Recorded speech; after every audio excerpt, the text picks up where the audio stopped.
Okay, so and now that we're starting to talk about different species, because we've talked about canine and feline anesthesia, and now we're going to get into equine. We're going to do bovine and swine. If we have time, we'll hit on a little bit of exotics, but I also like to end anesthesia with anesthetic emergencies and problems, which I do right before you guys go into surgery to talk about troubleshooting. So we'll kind of see how everything falls.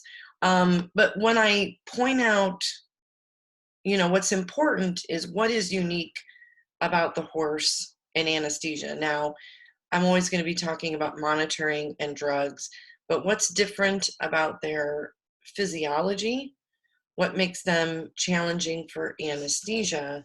Um, and one of the things that's unique about horses is their temperament. And temperament um, is going to have a pretty big um, play because now you have some horses, and if you've not worked with many horses or no horses, they can be stoic. Like I think about, if we talk about draft horses like Clydesdales, Percherons, European warm bloods, those breeds of horses tend to be pretty stoic. And then you have excitable and nervous. When I think about thoroughbreds, which are race horses, and I think about Arabians, um, very, very, very flighty. And I don't know if you guys have gone to the same horse farm I helped with. And they have some thoroughbreds and Arabians there, and you can definitely see that they can be excitable. Horses by nature are considered flight animals. They're always on guard. And one thing about horses, if you look, if they're in a field, if they're in their stall, their head is typically up. They're not usually very relaxed. They're very heads up, ears forward, always kind of expecting danger and always ready to flee. So they're very on guard. So you have to approach them very carefully. And, sedatives are going to be very important to calm them prior to anesthesia. And one of the big, big dangers that we have when we do equine anesthesia is when they wake up from anesthesia, they want to be standing immediately. And a lot of times horses want to try and stand when they are not ready. I kind of joke they don't have their sea legs, and that's kind of an old term, when you're on a boat and you're kind of moving around. But when a horse thinks mentally they're ready to stand, but their legs and their muscles are still sedated and they're not ready to stand. And a very common post-op complication that can happen is a horse can break a leg. And a broken leg in a horse can be fatal, meaning they have to be euthanized. You can try to repair broken legs in horses, but with the amount of weight on the limb and depending on where the fracture is located, they're very difficult to repair. So it's not going to be simple. So we have to take great care on recovery, which we talk about at the end. But these are just some of their characteristics of their behavior. And they can weigh anyway, when I talk equine, 350 kilograms, if you double it, that's about 700 pounds. And 1,000 kilograms is about 2,000 pounds. But then we also have miniature horses, you have ponies.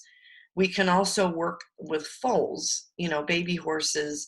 And if you remember when I talked about anesthetic machines, an equine hospital is probably going to have a few small animal machines. If they're under 300 pounds, you can use a small animal machine, small animal breathing tubes, a 5-liter bag. If they're over 300 pounds, then you need to use a large animal machine. And there is going to be specific anesthetic equipment to anesthetize them. Now, the machine is pretty much the same as the anesthetic machine in small animals, except everything is bigger. So it has the same parts. The flow of the machine is the same, but we'll get into ventilators And we'll talk about, the hoists, because how do you get a horse from when you knock them out onto a surgery table? You just don't get like 5 people to lift it. There's a special system that we'll talk about. We have, you need to know some of their anatomy and physiology. They're obligate nasal breathers. They have to be able to breathe through their nose. I mean, I don't know it, and you haven't maybe been around a lot of horses, but they don't usually open their mouth and breathe through their mouth. And so whenever we anesthetize a horse, they have to have access to be able to breathe through their nose. So they can't, you know, their nose can't be pushed up against a stall or a wall or a bed of hay. We want to make sure there's no nasal discharge that's compressing their nose where they're not going to be able to breathe. One big problem is they have a very large GI tract, and when they're anesthetized, automatically they're respiratory depressed. On top of it, they have a lot of weight on their diaphragm. Now, remember, the diaphragm is a respiratory muscle that splits the thorax and abdomen. If you have a lot of weight pushing on it, they have to be able to expand and contract their diaphragm to be able to breathe. Now, that is going to produce a condition called atelectasis, which I've talked about many times. And this is one of the reasons that when a horse is under general anesthesia, meaning inhalant, they are typically going to be put on a ventilator. We don't even really give them a chance to breathe on their own. The other thing is you're not really going to be able to manually bag a horse. These rebreathing bags in horses are 15-liter and 30-liter bags. It's almost like you'd have to use, unless you're Shira and you have massive arm strength, you would have to use your arms and your legs to try and squeeze that bag. It's almost like we used to joke, it's like Thigh Master, try to squeeze the bag. And so the large animal machines in a large animal hospital all have a ventilator built into the machine. And so pretty much as soon as the horse is put on the anesthetic machine, they're going to be put on a ventilator. And I like to ask, why do we ventilate a horse? Why do we put them on a ventilator? It's because of their large GI tract. They're prone to atelectasis. And that's the little collapsed alveoli that are not exchanging gas or oxygen and anesthetic. So the ventilator is going to force those lungs open and help improve gas exchange. Now, one big thing in horses we do worry about is colic. Now, colic, the definition of colic is abdominal pain. There's many different reasons for colic. It can be impaction colic.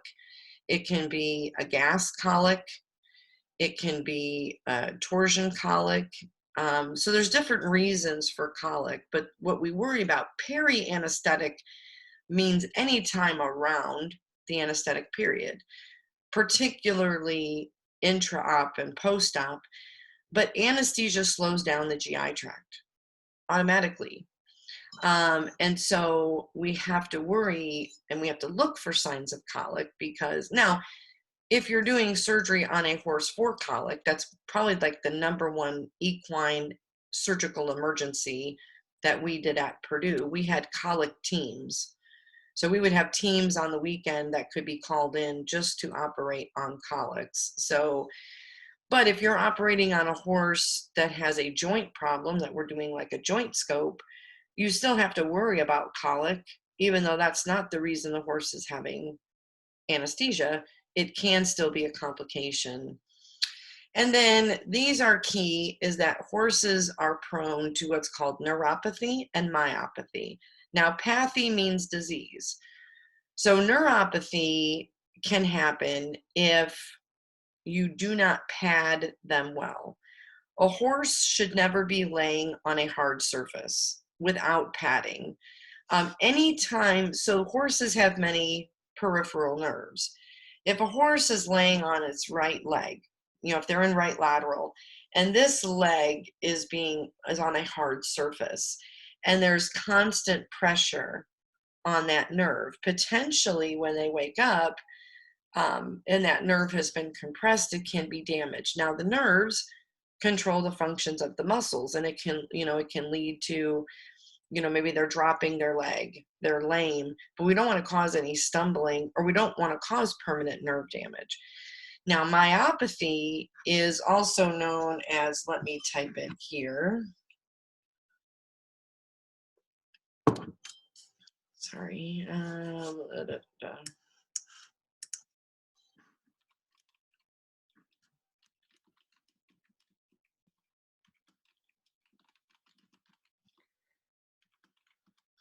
Now, I do want you to know it as myopathy, but kind of the slang term for myopathy is tying up. If a horse is tying up, sometimes they'll, if you look at a horse and they're very muscular, and sometimes you'll notice it almost looks like they have a knot under the skin, or if you feel the muscle should be nice and smooth and supple, and you can kind of, push. If the muscle in an area feels hardened, it's kind of knotted up, it's harder than the other muscles, then sometimes what happens is if a horse has been laying on that side, and what happens is that blood flow is compromised to those muscles, it'll cause those muscle fibers to tighten up. And so they call it tying up, but it can affect their mobility after surgery. So we worry definitely about myopathy and neuropathy. And the way to prevent that is to make sure the horse is adequately padded. All of our surgery tables, and we'll look at some videos probably tomorrow, but all of the surgery tables, and some of the pictures here show it, have these very thick, they almost look like gym mats. Like if you went to a gymnastics, they've got those very thick, like vinyl coated gym mats. Most of the surgery tables have these pads built onto the table. And if you were going to do a horse out in a field, they usually try to say find, a pile of hay or a big grassy area where at least it has some padding, so that we hopefully don't get this myopathy and neuropathy. Also, we want to make sure, related to that, to put in your notes, you want to make sure you have adequate blood pressure. So blood pressure is going to be key when we anesthetize horses, because blood pressure is perfusion, and perfusion is getting oxygenated blood to the tissues. So if we have inadequate padding, or if we have inadequate blood pressure, you have more of a risk of myopathy and potentially neuropathy post-operatively.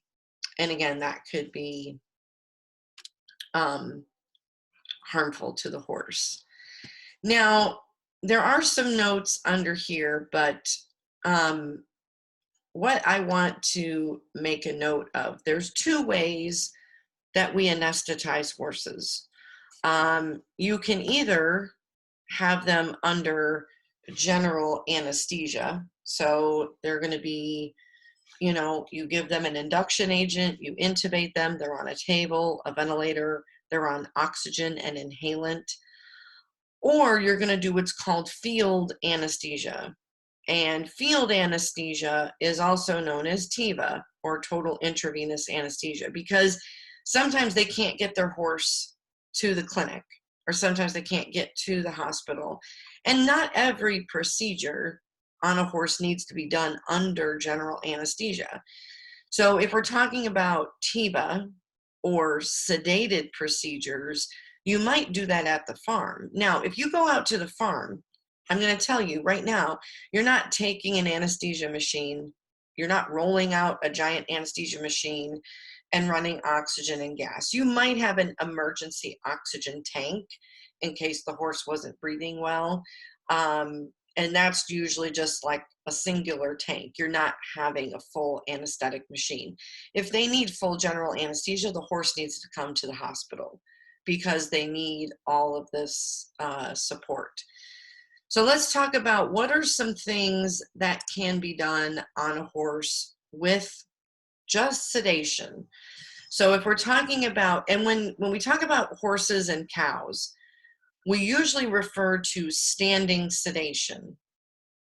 Now, standing sedation, and there's also standing chemical restraint. Standing sedation is light. That's kind of like a light pre-med. So what can we do with just a light sedative? Well, you could probably take some radiographs of the hoof. You could float the teeth. So if you haven't talked about teeth floating, if you remember, horses have hypsodont teeth that are continuously growing teeth, and they have points, especially their cheek teeth back here. And sometimes if they're not eating the proper diet, you know, a horse is supposed to translate, which is like grind some of their food, and that helps file down their teeth. But if they're getting a lot of soft feed instead of going out and foraging for grains, then those horses, which are, you know, pasture horses, sometimes what the vet has to come out and they float the teeth, and they take a file. It's like a flat file, and it can be manual, like handheld. It can be on a drill kind of, but basically it goes back there and it files down their teeth. So they have to keep their mouth open. And most horses that have this done periodically tolerate it, but not a lot of horses are just going to stand there awake and let you do that. So you give a little bit of a sedative and you're able to float their teeth. Hoof trimming, shoeing, and then when you do put an IV catheter in a horse, they do get sedated. And we put in jugular catheters. Now let me mention something, because it's not later in the PowerPoint. And I know you're in ClinMed 5, right? Or maybe you take that next term. Are you in ClinMed 5? We are. Oh, okay. So I don't know if you've talked about jugular catheters as far as like in small animals in critical care. There's long jugular catheters that are used to, you can draw blood, you can give multiple fluids, you can monitor venous pressures. I'm talking, these catheters are going to be like a 14 gauge, 5-inch catheter. Usually a 16 or a 14 gauge is what we use in horses, and it's about 5 inches. And I know, and you put it in, actually you go down. You're not like going in towards the vein, you're actually going to push down. And they have a very large jugular. Have you guys gone to the farm and worked with horses yet? I actually think that we might be doing that today with our group. Well, I'm giving you some previews then, maybe. You're going to see their very, very large jugular vein. It's like very prominent. We don't put cephalic veins in. We don't put, you know, lower limb you know, you really don't mess with their legs. So everything, IM injections are done in the lateral neck. We don't use the gluteal muscles, even though they've got very large rump muscles. We worry about abscesses. And we usually try to stay away from the back end of a horse. Yeah, I mean, all of their veins are just like, if you're out, if you guys are working with horses this week, just hold off their jugular. I don't know if you draw blood. It's pretty impressive. You guys may actually draw blood. It may be a skill. But anyway, if they're going to get a jugular catheter for surgery, we usually would sedate them IM with some sedatives before we would do the jugular catheter. And be familiar on the test. Even if it's a question on homework, it says, you know, be familiar. I want you to, you know, these are procedures that you can sedate. Now, if we talk about standing chemical restraint, this is deeper. It's a form of sedation, but it's deep sedation. Think about like when you guys did radiographs last term in RAD 2, and you gave Dexdome Torb, or wait, you did that this term. Oh my gosh. Anyway, that is a version of chemical restraint. I mean, those dogs are pretty much restrained via chemicals, and you could do kind of whatever you wanted. You know, if you sedated them lightly, you might not be able to take all those x-rays, but they might be more calm. So standing chemical restraint is more profound. And sometimes, in addition to this chemical restraint, we add these local blocks, like a joint block, an epidural, a line block. So you can use blocks in addition to the standing chemical restraint. But the key is they need to be standing. In standing chemical restraint, we're not trying to drop them. We don't want them to fall down. So what can we do with this? Well, you can do eyelid, sinus, or dental surgery. Maybe they have to have a tooth removed. You can actually do a castration. Now, most castrations in horses can be done in the field. They will actually lay down for that. Usually when they do that, I mean, the doctor can try to do it. Um, you can do a mass removal. You can do some scopings. You can do like nasopharyngeal scopes to look for foreign material. But let me talk about like ovariectomy. So horses don't usually get spayed like dogs and cats do. If you don't want a horse to come into heat, if you don't want to breed your horse, now you can leave them intact, but what they will do is a lateral abdominal approach, kind of how I talked about like C-sections in cows, but they'll just remove the ovaries. If they needed to remove the uterus, they need to be on a surgery table and it's abdominal. But if you just take out the ovary, that's where the egg and the hormones are produced. So they'll still have their uterus, they just won't come into heat. So that's what an ovariectomy is. You're just removing the ovary. You're leaving, instead of an ovariohysterectomy, an ovariectomy just removes the ovary, not the uterus. And let me kind of go forward to a machine. I'm going to come back to some of this, but if you look at this picture, okay, so here's a horse. Now, this is kind of what our treatment rooms look like at Purdue. These are sometimes called stocks. Sometimes people call them stanchions. But this horse, if you look in the neck, so they have a jugular catheter placed. A lot of times what we do is now you can't tape in an IV catheter like you would on a leg. Normally what we do, we used to put a drop of super glue. Our little catheter kits at Purdue came with a catheter, extension set, saline, and a little bottle of surgical glue or super glue. And that would hold it to the neck. Now, when you go to pull it, you would pluck some of the fur off, but it would grow back. You can also put a piece of tape and put a couple sutures, do a couple little, and I know you guys have talked maybe in surgery, technicians cannot suture like a wound, a surgery, but technicians can put in sutures to hold in like catheters, feeding tubes, ECG leads. So if you're going to work at a practice where you might have to do that, you'll probably learn how to place a suture. And that's the kind of suturing you can do. You're not closing a wound. You're not closing a surgical site. You're just putting a suture in to secure, and I can't see in this picture, like I see a piece of tape here and they could have glue under there. They could have some sutures. So you have an anesthetist here and there is an extension set. So she probably has some anesthetic agent hooked up. So this horse has probably gotten something IM and in the neck. Then they placed the catheter and then they gave some IV sedation, not general anesthesia. And what you look for in a horse that is ready. So I want you to know, how do you know a horse is ready during standing chemical restraint? Well, their head is often lower than their body. And that is abnormal when a horse is awake. When a horse is awake, their head is up and they're looking. Well, this horse, I wouldn't see a horse standing in a stall like this unless they were sedated or ill. So if they're sedated, they're going to lower their head. Their ears are typically going to be back. They're going to have what's called a sawhorse stance. And that's because their legs are going to go apart. You may even see some swaying. And you can kind of see the back leg here is bent.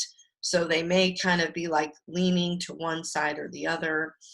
And then what they've done here is they've probably done like an epidural and blocked the lateral flank, and they're doing an ovariectomy here.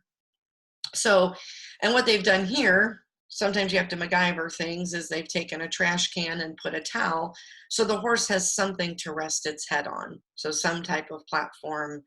And so this is an example of, what a horse would look like when they are properly standing sedated. And then the horse can go back to their stall and when they're done with the procedure. Okay.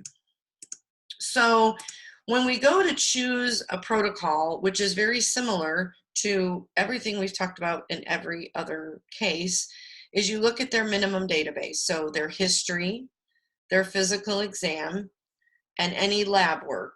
And that's going to give you an idea. Do they have any pre-existing disease? Is there anything in their history? Have they had previous anesthesia? Have they had previous colic? Um, and then you're going to assign a physical status, which again, remember, excellent, good, fair, poor, critical. You know, if a horse is healthy and they're getting a joint scope or an ovariectomy or a castration, those are all elective procedures. And if they're young and healthy, they're probably in the excellent category. If they're a little dehydrated, you know, they're probably good. And when we're talking about level 5, which is critical, is, you know, probably your colics. One of our students, he did his externship at Centaur. This was a few years back. And that's that Purdue Extension Equine Hospital on the south side. Day one of his externship, they had a pregnant mare, colic. So not only was she a colic, she was pregnant. So they had to, and they took the foal out because she was technically ready anyway. They were working on the colic. They got her out of surgery, and when she went to wake up, jumped up too fast, broke her leg, unfortunately had to be euthanized. And this was day one of his externship. So he's like, that was quite a procedure. I mean, that's about as level 5 or as critical as you get in that kind of a case. So you want to choose a physical status, but the big thing in horses is what kind of procedure and what is the goal. So like if it's just teeth floating or hoofing, you're probably just going to do a light sedation. If we're going to do an ovariectomy, we're going to need to do heavy sedation, potentially with some local blocks. And then of course, if it's a colic or a joint scope or these advanced surgeries, then you're going to need intravenous agent and you're going to have to go on to inhalant and the horse is going to have to be anesthetized. So temperament plays a role, but procedure plays a very big role on what kind of protocol. And remember, there are 2 places you're going to do this. If you're in the field, and again, in horses and cattle, we sometimes call it field anesthesia because you're doing it out in a field at their farm. It's also known as TIVA, total intravenous anesthesia. A perfect question is, what is field anesthesia also known as? TIVA. You do not have a machine on the farm. You do not have the capability to run a ventilator and gas anesthesia at somebody's farm. You're going to have to do this all with injectable agents, all intravenous. Now, when I say TIVA, you can give stuff in the muscle, but to get them asleep, you're going to have to probably do something intravenous. Now, and remember, TIVA, if I say standing chemical restraint, the goal is that they do not fall down. But you can also do TIVA where you do have the horse lay down for the procedure, but we're typically going to talk about short procedures. I'm going to give you an example, and I think it's later in the PowerPoint, but since I'm talking about it, if you're going to do field anesthesia, TIVA, and especially if you have to drop the horse, if you have to lay them down, they need to be procedures that are less than an hour. That's about the cutoff. Sometimes an hour and a half. If you think the procedure is more advanced or it's going to be longer than an hour and a half, they need to be in the hospital and do what's called in-hospital anesthesia. Now, in the hospital, you can do TIVA, but most of the time, if they're coming in the hospital, they might be getting the injectable induction and the inhalant maintenance and the ventilator, you know, the whole 9 yards. But, you know, at Purdue, we did have horses come in for sedated procedures that we probably could have done at their farm. But, you know, so in the hospital, The advantage is we can do the advanced procedures. We've got the padded tables, we've got the ventilator, we've got the gas anesthesia. I'm going to stop there.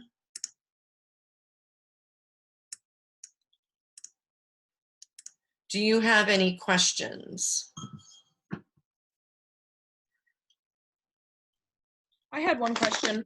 Sure. Jane, go on. My dogs are being crazy this morning. I get So if you planned to do a field procedure and then once they were already kind of down and you were working with them, if it ended up having complications or it went longer, what would you do in that situation? In that situation, now you'll probably have extra drugs available. So you know, if you have to keep them asleep longer, you'll have more agent.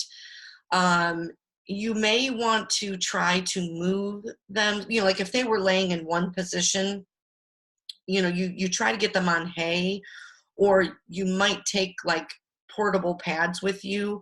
Anywhere there's like a bony prominence and it's on hard surfaces, that's where you run the risk of neuropathy and myopathy. So maybe, you know, maybe pad the horse, move the limbs if you're going to keep them asleep. If they start having complications, the only thing you can really do, you can probably have oxygen with you. You're not really going to have gas anesthesia, so you would just have to keep them asleep. And you run the risk of that neuropathy and myopathy. So that would be, you just have to see how they recover. And you may have to try to get them to recover enough to get them in a trailer and then get them to a hospital. Because I'm telling you, when a horse is down, unless they have a hoist, it's not going anywhere. I mean, there's no moving that much weight. Even if you got 10 farm hands, it would be extremely difficult to try to move an asleep horse. So I would say recover, try to get the horse, you know, or like, you know, maybe change the padding.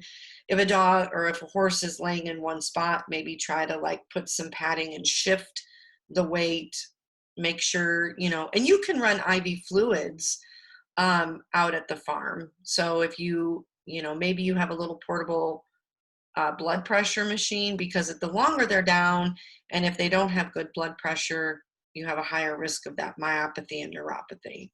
So I guess that would be the best approach. Hopefully it doesn't, because again, you don't really want them laying down for more than an hour, hour and a half maybe. So, but yeah, if there's complications, you just support their blood pressure, support their padding, and hopefully they will wake up without those problems. Thank you. Thank you. Okay. Any other questions? Good question. Okay, well, everything's posted, homework sheets there. We'll just pick up tomorrow. And sorry about this morning. I should be back to normal and not have online appointments. So I will see you guys. Bye. Have fun at the farm.